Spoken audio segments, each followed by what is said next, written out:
Hi everyone, welcome back to my channel. My name is Dr. Cassandra. I have a PhD in vineyard and wine science, and on this channel I talk about what it's like to live and work in wine country.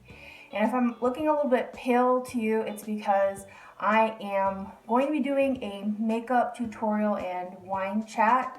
I already applied my foundation and contour and stuff. I purchased the new Colourpop wine and only collection. I felt like it was on point to present that to you all today, and I haven't unboxed it yet, and I wanted to show you what I got and give a first impression and come up with a look on the fly, and then just chat about random wine facts. So let me show you what I purchased. I didn't get the whole collection because I wear a mask so much. I primarily focus on the eye makeup. I already have a lot of dark wine colored lipsticks anyway, so I didn't really need those. So the first item I got was the eyeshadow palette, and it's wine and only.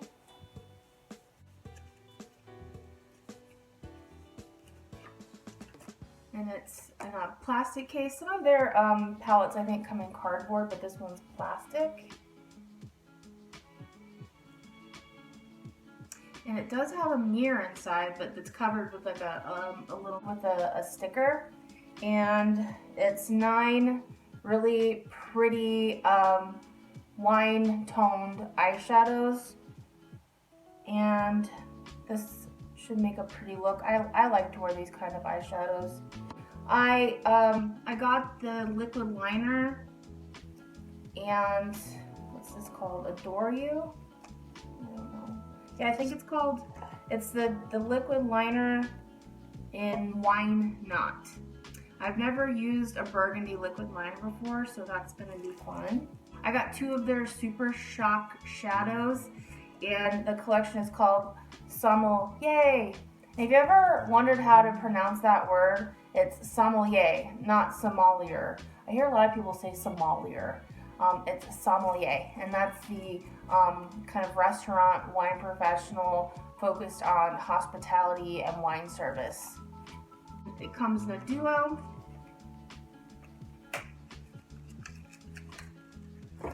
And they have burgundy packaging. This color is Muse, and then I also got Wine Down. This is Muse.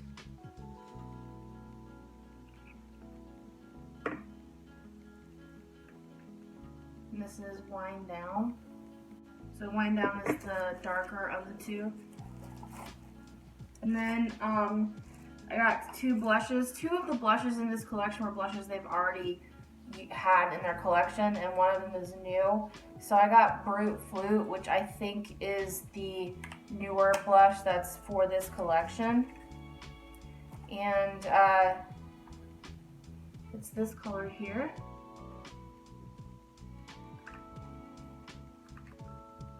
And then the other one I got was Cheerio, and yeah, this one was one that they already had. There was a 3rd blush, but I chose to get these 2 because they're more shimmery.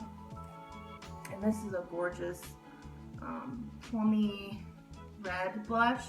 Probably have to go very lightly on this one. And I'm gonna chat with you about wine and apply my makeup.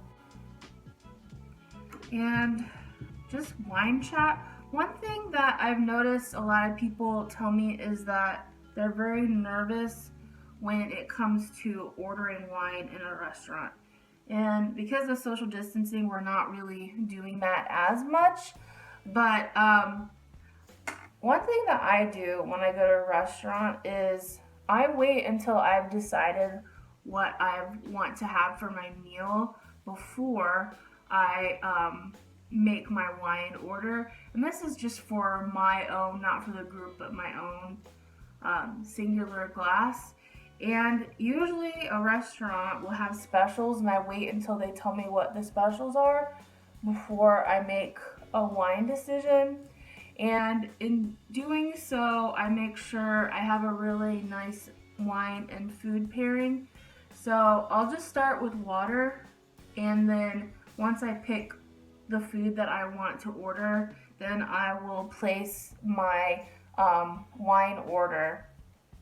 And I think there's this idea that you're going to have this absolutely perfect food and wine pairing. And the fact of the matter is, there's lots of different combinations that you can come up with regard to wine and food, and come up with interesting and very nuanced flavors, and have a very enjoyable experience. But if I'm choosing a bottle for the table, what I like to do is just get everybody's insight. Don't be afraid to ask, because then you start to get personal preferences, but find out kind of what people want to order. And the most difficult thing to pair wine and food with, in my opinion, is artichoke. Artichokes contain a chemical compound called sinarin, and basically this chemical compound binds to your sweet receptors on your tongue. And then when you go to sip the wine, the sinarin lifts off and gives you the impression of sweetness. So to compensate for this, choose a more acidic wine that does not have oak aging, and it will really create a nice pairing. But so for a group setting, just kind of get an idea of what everybody wants to order. And of course, you're going to have things that seem like, oh, this needs to go with white wine, this needs to go with red wine. But I'm sure there's some safe pairings that will be on the menu. And I'm sure people are going to make food choices that will make it difficult for the wine choice, because we live by the hard and fast rule that white wine goes with poultry and fish, red wine goes with red meats, but that's not always the case. So you can get really creative with your combinations. For example, one rule breaker is with fish is salmon and Pinot Noir, which is a red wine.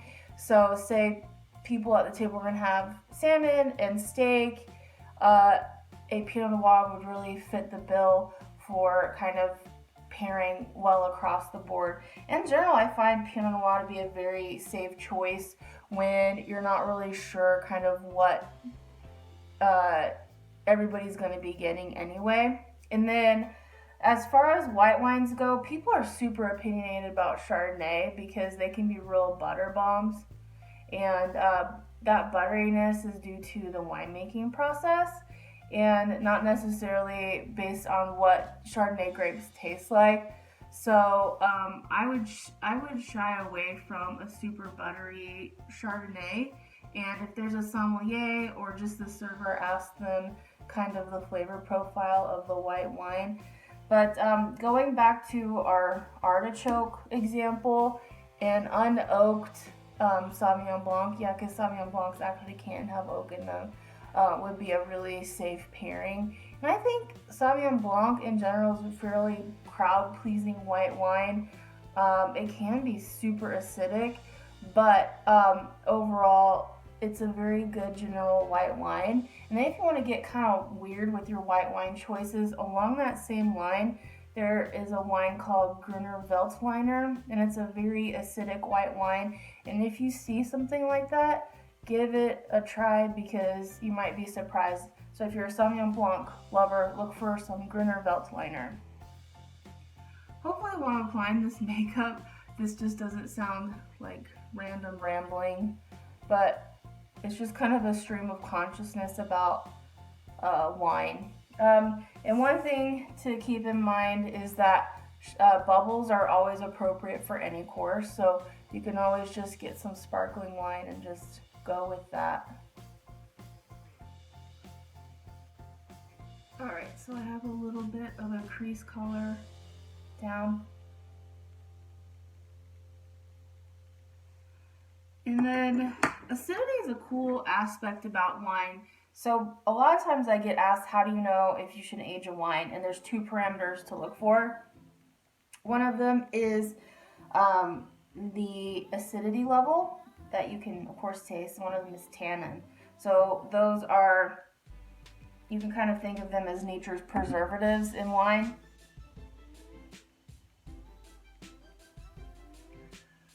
So how does a wine become more acidic? Well, if you research the region, the growing region, that'll give you an idea of whether a wine will be more acidic or not.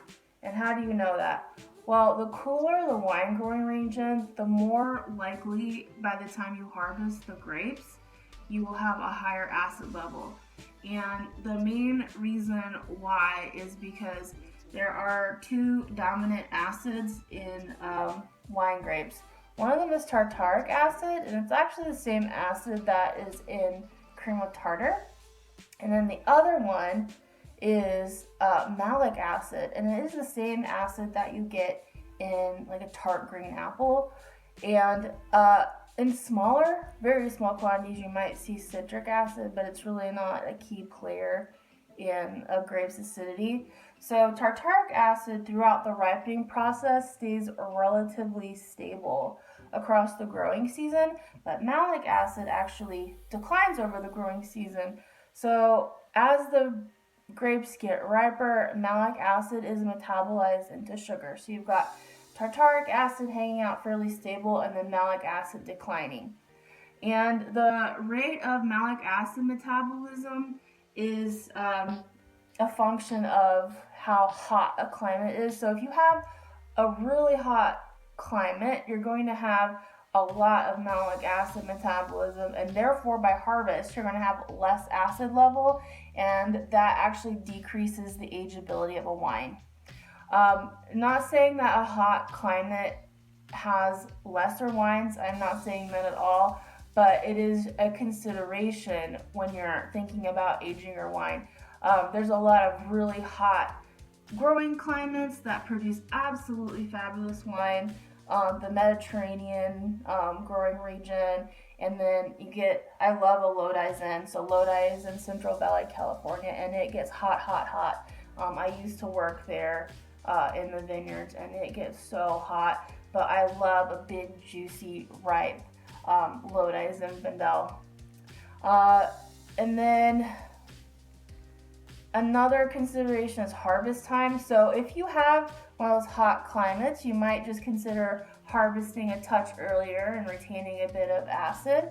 It just depends on the other flavors that are going on in the wine, and if everything else has matured to a nice level in the fruit, then go ahead and harvest it, retain a little acid, and increase your rate of ageability. And then for colder climates, so I think of the northern part of France, so Burgundy and Champagne, the coastal regions of Sonoma County, and also the southern part of the Napa Valley and southern part of Sonoma County. Those are cooler growing regions, and that means you have a nice acid level by the time harvest comes around, simply because you have less acid metabolism. So those are going to be fabulous agers. And I think there's also this assumption a lot of times that an aged wine is just the best, and that's frankly not true. There's a lot of fabulous wines that taste great served young, and then some that benefit with 10 years of aging or more, but a small proportion, maybe even as small as 10%, actually benefit from that long aging. So don't assume because it's an old wine that means it's good. It could be past its prime and just tastes absolutely flat and even metallic. Sometimes it tastes like, I don't know, a penny to me. So that's something to keep in mind. I think I'll go here. One of my pet peeves when I see makeup tutorials is that there'll be these really awesome palettes, and then the person that is making the makeup look chooses the absolutely safest colors. So like you have turquoise and green and all sorts of awesome colors, and they come up with a brown smoky eye. I just find that so disappointing. So I'm trying not to do that to you guys. This is my first makeup tutorial ever, if you can't tell. Just trying to use a bunch of different colors so you can see what it looks like. And then the other aspect to think about is tannin. So what is tannin?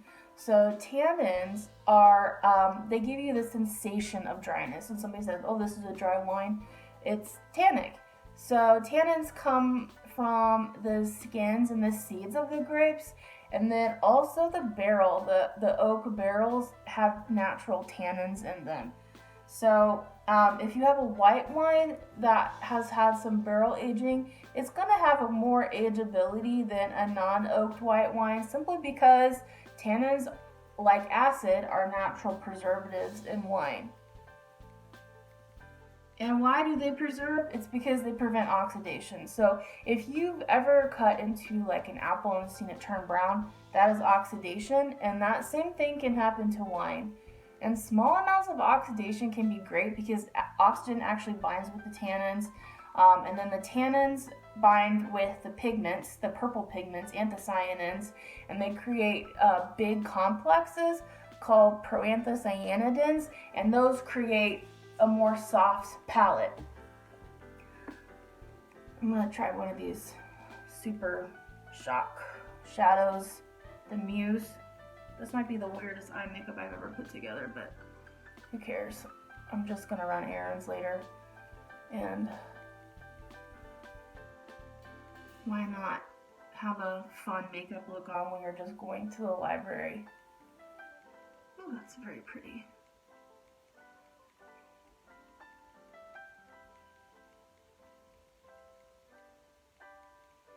Anyway, so tannins and the pigment molecules, anthocyanins, are created in the grapes through a very complex pathway. It's called the phenylpropanoid pathway, and it just diverges to produce the red pigments, the yellowy pigments, like the yellow pigments of a white grape, and then also tannins.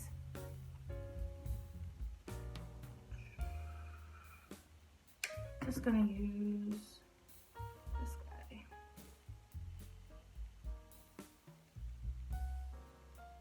I wonder if I can do liquid liner and talk to you guys about wine.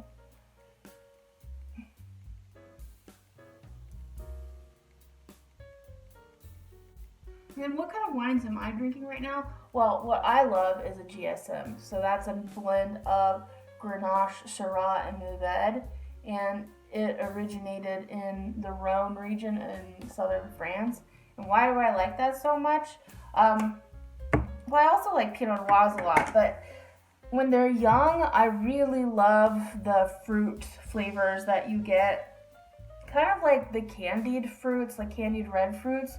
I explained in my last video I had a really nice 6-year-old Pinot Noir that a lot of the flavor of the actual grape has gone away, but it evolved to have a sort of resinous quality, and I described it as Twizzler, and I really like that. Okay, this might be a bit weird, might require some concentration.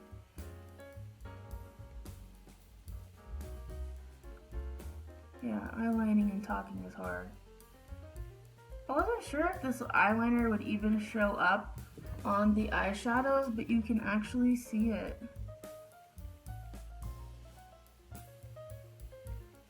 I like this a lot. It's a very fine marker.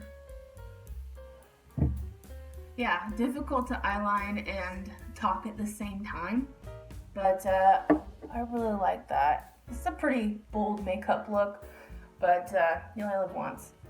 So finishing off the details. And let's see, talked about tannins, acid, ageability, restaurant choices, and let's say, well, talk about champagne.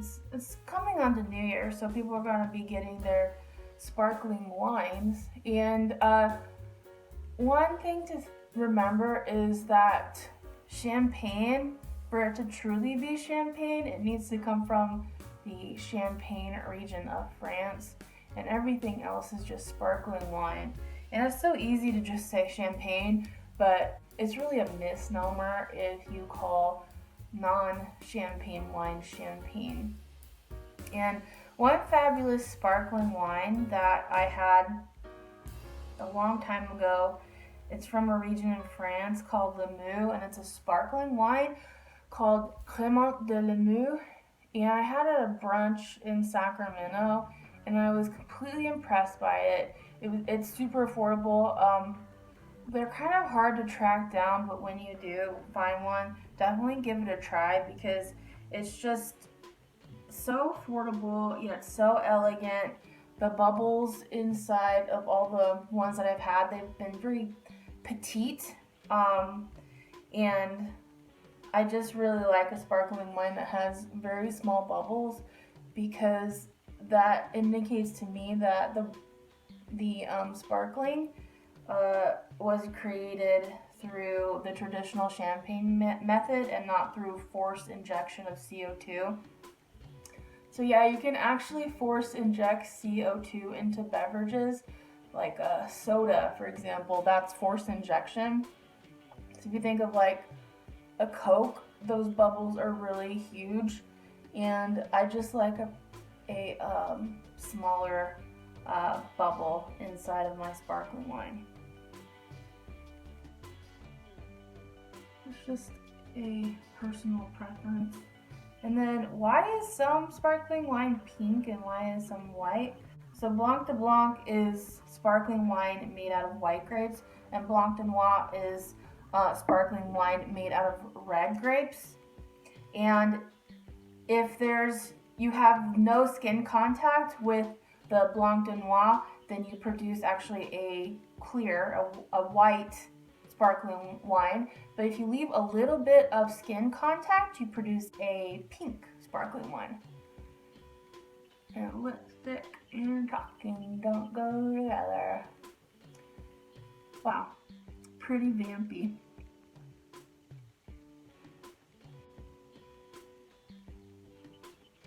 And then if you're gonna have mimosas, oh, my heater just turned on.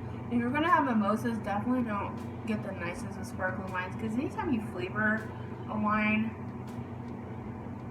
like that, you're gonna add flavor, but also you're going to mask some of the subtle nuances of a wine. So that's something to keep in mind. And then blush. I think I'll do the scary dark one.